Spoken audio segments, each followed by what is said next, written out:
Praise the lord. Welcome to journey with Jesus. ఈరోజు మన ధ్యానాంశము సృష్టి రహస్యము. బైబిల్లోని ఆదికాండము 1వ అధ్యాయం 1వ వచనానికి ముందు ఏం జరిగింది అన్న సంగతులు మనం ధ్యానిస్తూ ఉన్నాం. ఆ క్రమంలో ఇది పార్ట్ 2గా ఉంది. పార్ట్ 1 ఆల్రెడీ ఒక వీడియో మనం చేసాం. దాని యొక్క లింక్ డిస్క్రిప్షన్లో ఇచ్చే ప్రయత్నం చేస్తాం. మీరు అది చూడనట్లయితే దీన్ని పాస్ చేసి ముందు దాన్ని చూసి ఈ వీడియో చూసినట్లయితే ఇంకా చాలా బాగా అర్థం అవటానికి అవకాశం ఉంది. ఇక మన అంశంలోనికి వెళ్దాం. ఆదికాండం 1వ అధ్యాయం 1వ వచనానికి ముందు ఏం జరిగింది అన్న విషయాలు క్రోనాలాజికల్ ఆర్డర్లో డిస్కస్ చేద్దామని మనం అనుకున్నాం. ఇప్పుడు ఆ విధంగా ముందుకెళ్ళే ప్రయత్నం చేద్దాం. చూడండి, అసలు ఈ సృష్టి యావత్తుకు అసలు మొదలేమున్నది అంటే మొన్న వీడియోలో మనం తెలుసుకున్న విషయం ఏమిటి? 1 తిమోతి పత్రిక 6వ అధ్యాయం 16వ వచనంలో ఆయన మాత్రమే వసించుచు ఈ అనంతకోటి విశ్వములో అమరుడై ఉన్నాడు అన్న విషయాన్ని మనం తెలుసుకోవడం జరిగింది. అలాగే అదే విషయంలో మనం తెలుసుకున్న రహస్యం ఏమిటంటే ఆదికాండం 1వ అధ్యాయంలో చెప్పబడినది సృష్టి గురించి కాదు, కానీ పునర్సృష్టి గురించి చెప్పబడిందని మనం తెలుసుకోవడం జరిగింది. ఆదికాండం 1వ అధ్యాయంలో ఉన్నది క్రియేషన్ కాదు, రీక్రియేషన్.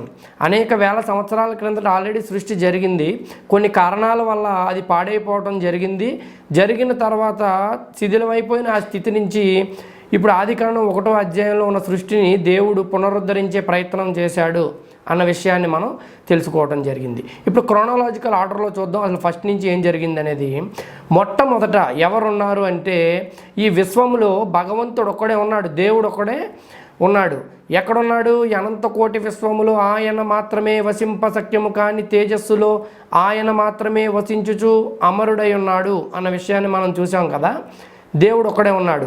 ఆయన ఏమై ఉన్నాడు అని మనం చూసినట్లయితే 1 యోహాను పత్రిక 4వ అధ్యాయం 8వ వచనం తెలియజేస్తుంది, దేవుడు ప్రేమ అయి ఉన్నాడు. గాడ్ ఈజ్ లవ్ అని అక్కడ వ్రాయబడి ఉంది. మనం చూసినట్లయితే దేవునికి ప్రేమ ఉన్నది కాదు, దేవుడు ప్రేమతో ఉన్నాడు కాదు, దేవుడు ప్రేమమయుడు కాదు. అక్కడ ఉన్న విషయం ఏంటంటే కరెక్ట్గా మనం చదివే ప్రయత్నం చేయాలి. గాడ్ ఈజ్ లవ్, దేవుడు ప్రేమ అయి ఉన్నాడు అంటే దాని అర్థం ఏమిటంటే దేవుడే ప్రేమ, ప్రేమే దేవుడు. అంటే మొదటిగా ఈ విశ్వంలో దేవుడు ఒక్కడే ఉన్నాడు. ఆయన ఏ స్థితిలో ఉన్నాడు? ప్రేమ అనే స్థితిలో ఉన్నాడు. ఆయనే ప్రేమ అయి ఉన్నాడు, ప్రేమయే ఆయన అయి ఉన్నది. ఇప్పుడు దాని తర్వాత దేవుడు మొదటిగా ఈ అనంతకోటి విశ్వాన్ని, ఈ దేవదూతలను, మానవులను సృష్టించాలని తలంపు కలిగి ఉన్నాడు. ఎందుకు వీటన్నిటిని ఆయన సృష్టించాలనుకున్నాడు అని మనం ఆలోచించినట్లయితే ఏం లేదండి, దేవుడు ప్రేమయ్య ఉన్నాడు అని మనం చదివాం కదా. ప్రేమయ్య ఉన్న దేవుడు ఆయన ఒక్కడే ఉన్నాడు. ఈ అనంతకోటి విశ్వంలో ఇంకెవ్వరు లేరు. ఈ సృష్టి కానీ, ఈ పాలపుంతలు కానీ, సోలార్ సిస్టమ్ కానీ, మనుష్యులు కానీ, దేవదూతలు కానీ మొదట ఎవరు లేరు. ఆయన ఒక్కయనే ఉన్నాడు. అయితే ఆయన ప్రేమయ్య ఉన్నాడు. ఇప్పుడు ఎవరూ లేనప్పుడు ఆయన ప్రేమయ్య ఉన్నంత మాత్రాన ఉపయోగం ఏమిటి? ఆయనకున్న ప్రేమను అనేక మందికి పంచాలంటే ఎవరో ఒకరు ఉండాలి కదా. ఆయనలో ప్రేమ ఉన్నదని, ఆయనే ప్రేమయ్య ఉన్నాడు అని తెలియాలంటే ఆ ప్రేమను ఎవరో ఒకరి మీద చూపించాలి. ఎవరి మీద చూపిస్తాడు దేవుడు? అప్పటికి ఎవరు లేరు ఈ విశ్వంలో. అందుకనే తన ప్రేమను చూపించుటకు ఈ విశ్వాన్ని ఆయన పునరుద్ధరించడం, ఈ విశ్వాన్ని ఆయన తయారు చేయడం జరిగింది. మొదటిగా దేవుడు ఏం చేశాడంటే ఆకాశములను సృష్టించాడు. అంటే బైబిల్ అదే వచనంతో మొదలవుతుందండి. ఏమని ఉంటుందంటే ఇన్ ద బిగినింగ్ గాడ్ అన్న మాటతో బైబిల్ గ్రంథం మొదలవుతుంది. In the beginning God created heaven and the earth. తెలుగులో మనం చూసినట్లయితే భూమి ఆకాశములను సృజించను అని వ్రాయబడి ఉంది. అయితే అది చిన్న ట్రాన్స్లేషన్ మిస్టేక్గా ఉంది. ఇంగ్లీష్లో క్లియర్గా ఉంది, in the beginning God created heaven and the earth. ముందు ఆకాశములను సృష్టించాడు. అయితే తెలుగులో ఆకాశ భూములను సృష్టించను అని రాశాడు అనుకోండి, అది భాషా ప్రయోగం కరెక్ట్గా ఉండదు. అయితే సంధి కలిసి వచ్చేలాగా భూమి ఆకాశములు అంటే కరెక్ట్గా సెట్ అవుతుందని, భాష కుదురుతుందని అట్లా రాయటం జరిగింది. కానీ యాక్చువల్గా చిన్న ట్రాన్స్లేషన్ మిస్టేక్గా ఉంది. అది ఇంగ్లీష్లో ఉన్నది in the beginning God created heaven and the earth. మొదట ఆయన దేన్ని సృష్టించాడండి? ఆకాశములను సృష్టించడం జరిగింది. దాని తర్వాత రెండవదిగా దేవదూతలను ఆయన సృష్టించాడు. అనంతకోటి విశ్వంలో ఆయన ఒక్కడే ఉన్నాడు. ఇప్పుడు దేవదూతలను సృష్టించాడు. ఎందుకు సృష్టించాడు? ఆయన ప్రేమయ్య ఉన్నాడు కాబట్టి ఆయన ప్రేమను తెలియపరచుటకు ఆయన సృష్టించడం జరిగింది. అయితే కలుగును గాక అనగానే కొన్ని కోట్ల కోట్ల కోట్ల దేవదూతలు కలిగినాయి. అయితే ఇప్పుడు ఆ దేవదూతలన్నీ కూడా చూస్తున్నారు, వాళ్ళందరూ పిచ్చి చూపులు చూస్తున్నారు, వాళ్ళకేం అర్థం కావట్లే. అప్పుడు ఆయన చెప్పాడు, నేను మీ తండ్రిని అయి ఉన్నాను, భగవంతుని అయి ఉన్నాను, మీరందరూ నన్ను సేవించు దూతలై ఉన్నారని దేవుడు చెప్పడం జరిగింది. మొదట ఆకాశములను సృష్టించాడు, రెండవదిగా దేవదూతలను సృష్టించాడు, మూడవదిగా ఈ సోలార్ సిస్టమ్ని అనగా ఈ పాల పుంతలను దేవుడు సృష్టించడం జరిగింది. నాలుగవదిగా ఆయన భూమిని సృష్టించాడు. మొదట సృష్టించబడింది ఆకాశము, రెండవదిగా సృష్టించబడింది దేవదూతలు, మూడవదిగా సృష్టించబడింది సోలార్ సిస్టమ్, నాలుగవదిగా సృష్టించబడింది భూమి. భూమి అంటే ఆదికాండము 1వ అధ్యాయంలో ఉన్న భూమి కాదండి. యెషయా గ్రంథం 45వ అధ్యాయము 18వ వచనంలో చెప్పాడు కదా, మొదట భూమిని సృష్టించినప్పుడు అది నివాసయోగ్యముగానే ఆయన సృష్టించను అన్న మాటను మనం చూసాం కదా. ఆ స్థితిలో భూమిని సృష్టించడం జరిగింది. నిన్నటి వీడియోలో నేను చెప్పాను, మొదట నివాసయోగ్యంగా భూమి 1000 సంవత్సరాల క్రితం సృష్టించబడింది. దాని తర్వాత కొన్ని సంఘటనల ఆధారంగా అది పాడైపోయింది. పాడైపోయిన భూమిని ఆదికాండం 1వ అధ్యాయంలో దేవుడు తిరిగి పునర్సృష్టి చేయటం జరిగింది. ఇప్పుడు భూమిని సృష్టించిన తర్వాత ఏం జరిగింది? అప్పటికి ఆకాశం ఉన్నది, దేవదూతలు ఉన్నారు, సోలార్ సిస్టమ్ ఉంది, భూమి ఉంది. భూమి మీద నరులు ఎవరు లేరు. అయితే ఈ ఆకాశంలో కొన్ని సంఘటనలు జరిగినాయి. ఆ సంఘటనలు ఏమిటంటే, లూసిఫర్ అనే ఒక దూత దేవునికి ప్రధాన దూతగా ఉంది. వాడు చేసిన పని ఏమిటంటే, దేవుడు మాత్రమే ఇంత గొప్ప స్థితిలో ఎందుకు ఉండాలి, ఆయన మాత్రమే అనేక దూతలతో స్తుతించబడుతూ గొప్ప సింహాసనం మీద ఆసీనుడై ఉన్నాడే, ఆ స్థితి ఆయనకే ఎందుకు కలగాలి, నాకెందుకు కలగకూడదు అని దుర్బుద్ధితో అతను ఆలోచన చేసి దేవుడి మీద తిరుగుబాటు చేసే ప్రయత్నం చేశాడు. ఈ అంశాలు మనకి యెషయా గ్రంథం 14వ అధ్యాయం 12వ వచనంలో రాయబడి ఉంది. ఓ వేకువ చుక్క, తేజో నక్షత్రమా, నీవేళ క్రింద పడిపోతివి, O morning star, how have you fallen down అని అక్కడ వ్రాయబడి ఉంది. వీడు దేవునికి వ్యతిరేకంగా ఆలోచన చేసి పరలోకము నుండి పడద్రోయబడ్డాడు అని దేవుని యొక్క దేవవాక్యం సెలవిస్తూ ఉంది. ఇంకా ఈ సంగతులు మనకు క్లియర్గా అర్థం చేసుకోవాలంటే ఒకసారి చదవండి. ప్రకటన గ్రంథము 12వ అధ్యాయము 4వ వచనము మరియు 7 నుంచి 10 వచనాలు చదువుదాం. దాని తోక ఆకాశ నక్షత్రములలో మూడవ భాగమును ఇడ్చి వాటిని భూమి మీద పడవేసెను. అంతటా పరలోకమందు యుద్ధము జరిగెను. మికాయేలును అతని దూతలను ఆ ఘట సర్పముతో యుద్ధము చేయవలనని ఉండగా ఆ ఘట సర్పమును దాని దూతలను యుద్ధము చేసిరి గాని గెలవలేకపోయిరి గనుక పరలోకమందు వారికి స్థలము లేకపోయెను. కాగా సర్వలోకమును మోసపుచ్చుచు అపవాది అనియు సాతాను అనియు పేరుగల ఆది సర్పమైన ఆ మహాఘట సర్పము పడద్రోయబడెను. అది భూమి మీద పడద్రోయబడెను. దాని దూతలు దానితో కూడా పడద్రోయబడిరి. మరియు ఒక గొప్ప స్వరము పరలోకమందు ఇలాగు చెప్పుట వింటిని, రాత్రింబగళ్ళు మన దేవుని ఎదుట మన సహోదరుల మీద నేరము మోపువాడైన అపవాది పడద్రోయబడి ఉన్నాడు. గనుక ఇప్పుడు రక్షణయు శక్తియు రాజ్యమును మన దేవుని వాయను. చూడండి, ఇక్కడ చెప్తున్నాడు పరలోకంలో ఒక గొప్ప యుద్ధము జరిగింది. ఆ యుద్ధము జరుగుటకు కారణం ఏమిటి? ఆ గొప్ప మహాలోకంలో ఆయన మాత్రమే కీర్తించబడే దశలో దేవుడు ఉన్నాడు.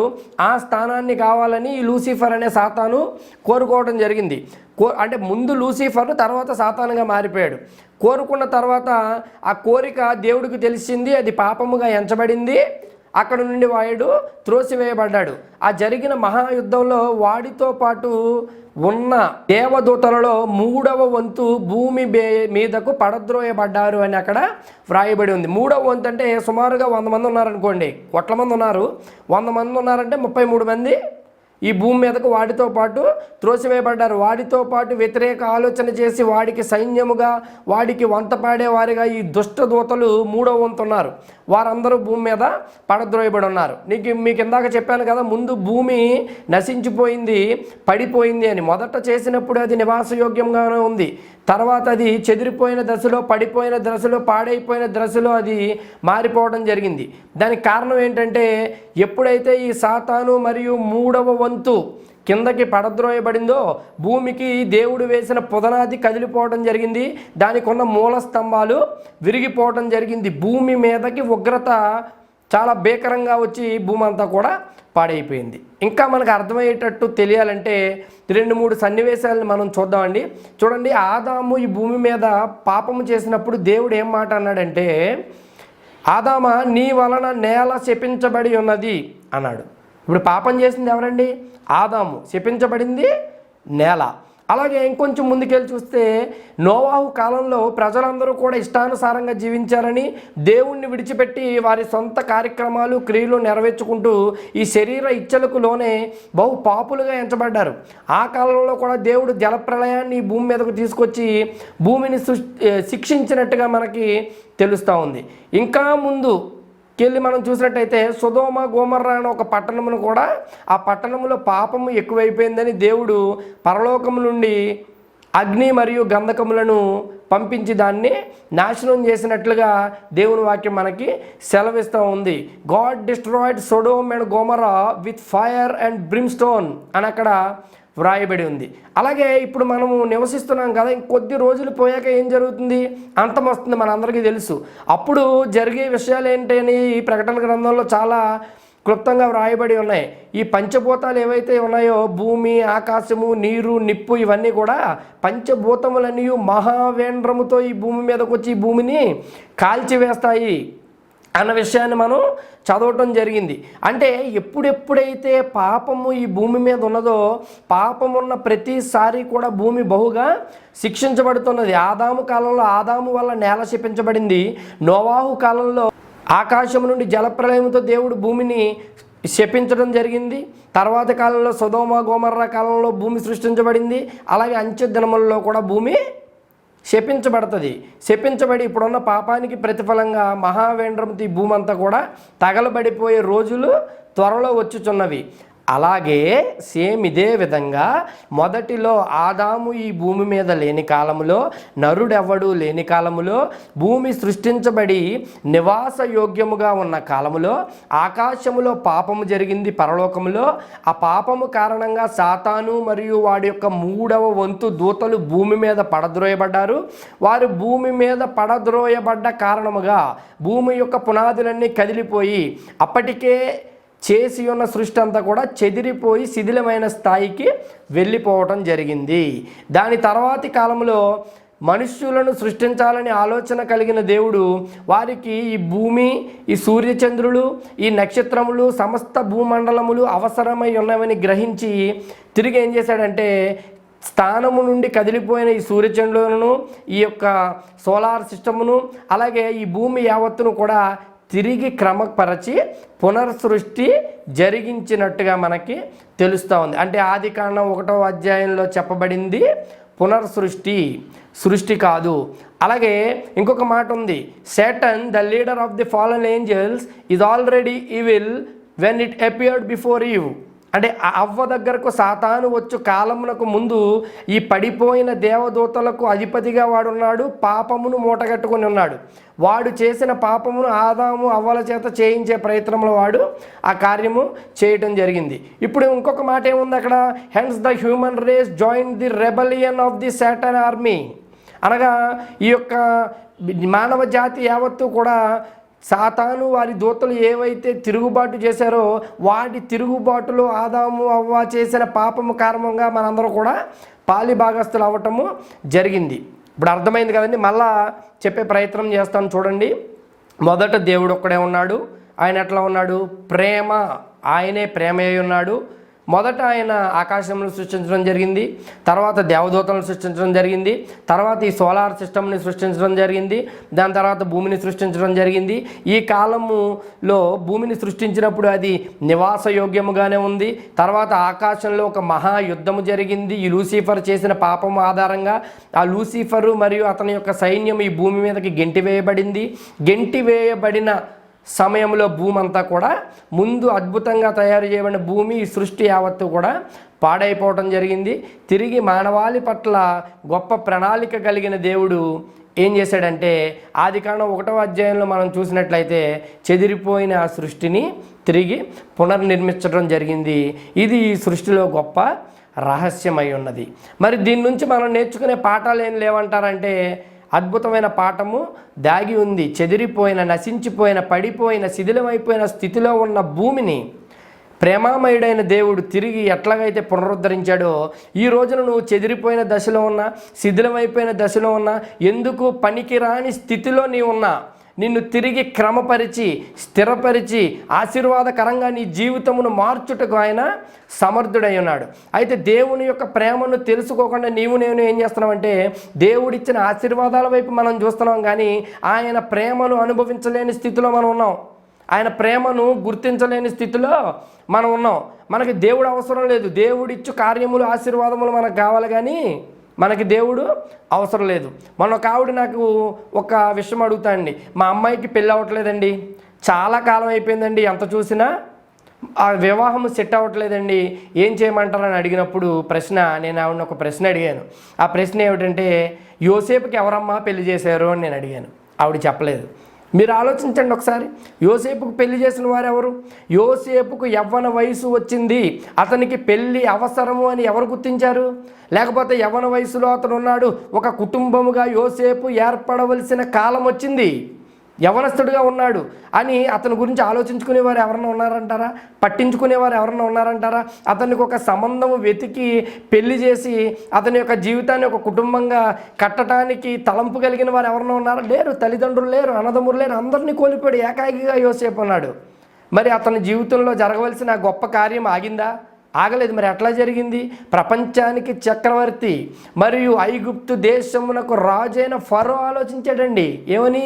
యోసేపు యుక్త వయసుకు వచ్చాడు, అతనికి పెళ్లి చేయాలని ఆలోచించి ఫరో రాజే అతనికి సంబంధం చూసి చక్కటి వివాహం చేయడం జరిగింది.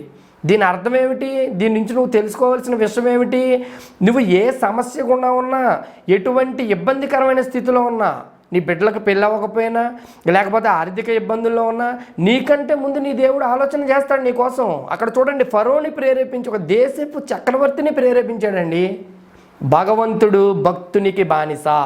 నీలో భక్తి ఉండాలే కానీ, నీలో నీతి ఉండాలి, యథార్థత ఉండాలే కానీ ఆయన నీ జీవితంలో ఏదైనా కార్యము చేయుటకు సమర్థుడు. చెదిరిపోయిన, శిథిలమైపోయిన భూమిని తిరిగి ప్రేమతో, మానవ జాతి పట్ల ప్రణాళికతో తిరిగి స్థిరపరిచిన దేవుడు. పాడైపోయిన నీ జీవితాన్ని, చెదిరిపోయిన నీ యొక్క సంకల్పాన్ని తిరిగి స్థిరపరచుటకు ఆయన సిద్ధంగా ఉన్నాడు. నువ్వు నమ్మినట్లయితే ఈ సమయంలో ఆయన యొక్క బలమైన శక్తితో నిన్ను తాకి, ఆయన యొక్క ఆత్మశక్తితో నిన్ను పునరుద్ధరించి క్రమపరచుటకు ఆయన గొప్ప ప్రణాళిక కలిగి ఉన్నాడు. ఎలాగైతే భూమి మీద జలములపై దేవుని ఆత్మ ఎలాగూ అల్లాడుచుండెనో, అలాగే ఈరోజు కూడా దేవుడు నిన్ను స్థిరపరచడానికి, క్రమపరచడానికి, నీ మీద ఉన్న శాపాన్ని కొట్టివేసి నీ జీవితంలో ఆశీర్వాదకరంగా మార్చుటకు ఆత్మరూపి ఆయన అల్లాడుచున్నాడు. ఈ సృష్టి రహస్యం అనే భాగంలో మనం నేర్చుకున్న రహస్యం ఏమిటంటే ఆదికాండం 1వ అధ్యాయంలో చెప్పబడిన సృష్టి అది పునర్సృష్టి అయి ఉంది. ముందే సృష్టి జరిగింది. ఈ యొక్క సాతాను చేసిన కార్యక్రమాల ఆధారంగా వాడి సైన్యము పడద్రోయబడ్డారు.